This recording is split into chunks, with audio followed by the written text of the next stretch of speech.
Okay, back to the dinim of tefillin. Okay, the tefillin you have to put on your hand and between your eyes. That's what the pasuk says. So l'chayra, if you take the pasuk literally, like the tzedukim did, they would put the head tefillin on here between your eyes, and they would put the hand tefillin on the palm. That's your hand. This is the arm. So it says, you should time for a sign on your hand. So they would literally, that's where it goes. But the Chachamim in Torah Shabbal Peh from Moshe Rabbeinu were taught, no. Because it says, V'samtem es devore ela al levavchem, you should put these words on your heart. So the Gemara learns that where do you put the hand tefillin?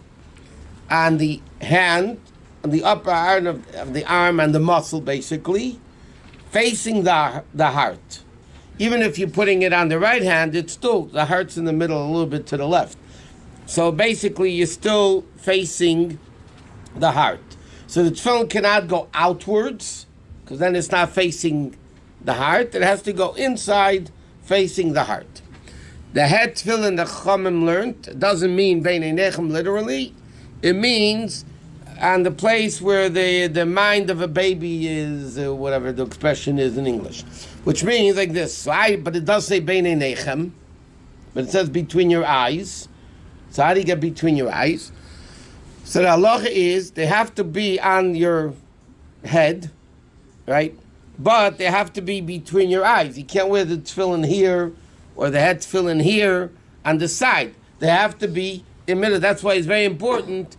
Either you look in a mirror, you have a mirror, or, you feel it, that tefillin should be bein einechem, that the middle of the tefillin would be equal to where your eyes is. Your eyes are. So therefore, that's where you put on the hand tefillin, that's where you put on the head tefillin. Okay, now, when a person takes out the tefillin, you're supposed to take out the hand tefillin first. Why do you take out the hand tefillin first? Because there's a rule in halacha, you don't want to be what's called mavir ala mitzvahs. You don't want to pass over a mitzvah. So what tefillin do you put on first? The hand tefillin. If you're going to take out the head tefillin first, you can't put on the head tefillin first. And we'll see why. So therefore you'd have to put it off to the side and take the hand tefillin. So you're passing over the mitzvah that you had in your hand. Why is it mandatory to put on the tefillin of the hand first? Because that's what the pasuk says. Ukshartem la'isa yadecha. Your first time for a sign on your hand, then then for a sign between your eyes. So therefore you have no choice. Therefore, la halacha, even if somebody took out by mistake the head tefillin first, you have to put it down and then take out the hand tefillin and put on the hand tefillin first.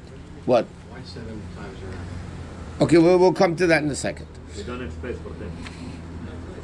You'd be surprised if you put on a time. Now, the Gemara does say an interesting thing. The Gemara says, Yesh mokem b'rosh laniach shnei zugei tefillin. The Gemara says there's enough room on the head to put on 2 pairs of tefillin. Now, when you're putting on 2 pairs of tefillin on the head, you can't put one next to each other, because then it's not going to be bein einechem. It has to be between your eyes. So what the Gemara means is one in front of the next, or one in back of the next. Because the place of tefillin is from the middle of the head until the hairline. Wherever the hairline is. We're supposed to be, or it used to be. Where it used to be. So because then if you wear tefillin down here, it's also not kosher. It's too far. It can't be past the hairline, where the hairline used to be. So when the Gemara says there's place in the head for 2 pairs of tefillin, it means like those that put on Rabbi Rashi and Rabbi Tam at the same time. So they put on one behind the next, and the hand they also put next to each other. But that again, in the muscle, there's enough room for 2 pairs of tefillin. Then the custom is to do with the straps shin daled yud. So now here you have a lot of different customs how you wrap the straps. Some people make like Chabad makes the shin here, and then you have the 7 straps, and then you have the dalid on the hand, and then the yud on the finger. Okay, so you have the shin dalid yud. Other people make the shin on the hand, like Nusach Ashkenaz. They make so here they don't make the shin; they make the shin on the palm of the hand. And then the Sfardim do it a whole different way over here with the whole various different ways of doing it. The reason why you have 7 corresponding with 7 days in a week, the 7 emotional attributes that we're binding ourselves to Hashem in all 7 aspects. Now, what's interesting is, by the way, before we forget, in halacha it says that when you put on tefillin, okay, the Alter Rebbe says it's interesting because this shows it's actually a part of the mitzvah itself. When a person puts on tefillin, they have to have the kavanah. What kavanah do they need? That Hashem commanded them to write 4 parshas of tefillin, and He commanded us to put it on the hand and onto the heart, and the hand and the head, to show that we're meshabed alev hameich, that we're binding our mind and heart to Hashem. This is part of the mitzvah of tefillin, is to think when you're putting on the tefillin, that you're thinking what is the purpose of tefillin, to bind our mind and heart to Hashem. That's why we put it on the hand and on the heart. Now, and the head. Now, the din is like this. We learned already, hand tefillin is one mitzvah, head tefillin is a different mitzvah. So now the question is, do you make a separate bracha on the head tefillin? Do you make a separate bracha on the head tefillin? So according to certain opinions, you're supposed to make 2 brachas on the head tefillin. On the head tefillin, on mitzvah tefillin. Okay, but bottom line is like this. So what do most people do? When you put on the tefillin, you have the bracha, you have in mind that I'm putting on the head tefillin also.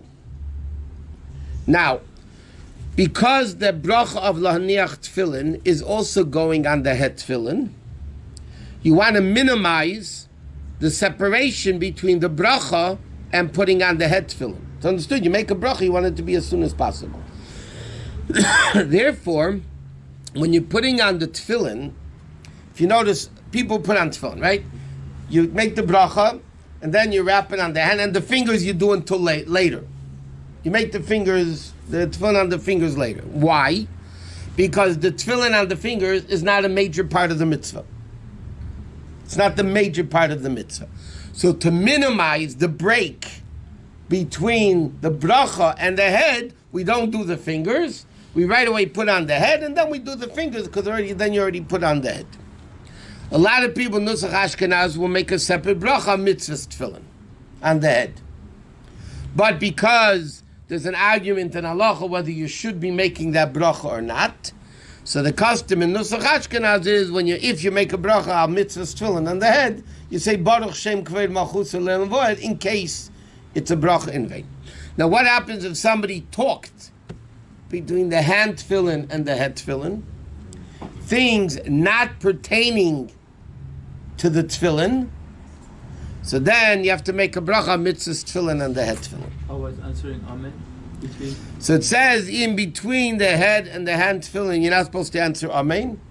In Shulchan Aruch, the Rebbe brings down, let's say you're coming to Kedusha, Kadosh Baruch Yimlech, or something like that, and you want to answer it, you could answer Kadosh Baruch and Yimlech, or Baruch Hu, or whatever, even though you're causing to say another bracha mitzvah tefillin. But regular to answer amen you shouldn't do. In Kitzur he says, if somebody's making a bracha on tefillin, so then you could answer amen because it's all part of the mitzvah of tefillin. What? So let's say What? Let's say you put your hand and all of a sudden they say Kaddish. Can you say it? You're not allowed to say Kaddish. What you really need to do is right away put on the head tefillin and either catch up or miss it. What? Somebody came a little late and Shacharit started Hashem Elech Hashem Malach, and you're at the middle of the hand tefillin. No. So can you answer Hashem Elech Hashem Malach? Hashem Melech Hashem Malach, you never answer. Never answer. You're allowed to stand and do it like Chabad and put the tefillin standing up. No, okay. Next. So afterwards, after you finish the head, you put on the head, so then you wrap around the fingers. Okay? So why are we opening the end again before taking off the head? For the same reason, you take it off opposite of the way you put it on. Just like you said, opposite of the way you put it on, so that's the way you take it off. Rabbi, did I hear you wrong? By the way, wait 1 second. When you take off the tefillin, the head tefillin, you take it off with your left hand. Why? The left hand is weaker. We don't want to show we're excited about taking off the tefillin, with my stronger hand. We take it off with the weaker hand. I mean, just the halachos. What? You said the mitzvah for tefillin is you write your own tefillin? No. Is it better you write your own tefillin? No, because if you don't know how to write it, man, you'll have non-kosher tefillin. No, there's no mitzvah. The mitzvah is not to write the tefillin. The mitzvah is to wear the tefillin. See, this time that you should time for a sign, even mezuzah, that the Torah says mezuzah is beisach, you should write it on the mezuzah, doesn't mean that you should be writing the mezuzah. You need to have a kosher mezuzah. And the Torah scroll. There's a mitzvah to write one, to own one, but not necessarily to write it yourself. A guy doesn't know how to write, man. Strongly suggested not to write. So it means have it written. Have it written. What? We know the Tzaddikim, they were doing it differently. But way before, they were putting Tefillin. Why would they change it? The Tzaddukim, they changed a lot of things of Torah Shabbat Peh, even things that were going on earlier. The Tzaddikim came after... Tzaddukim Baitus, right, second base of English.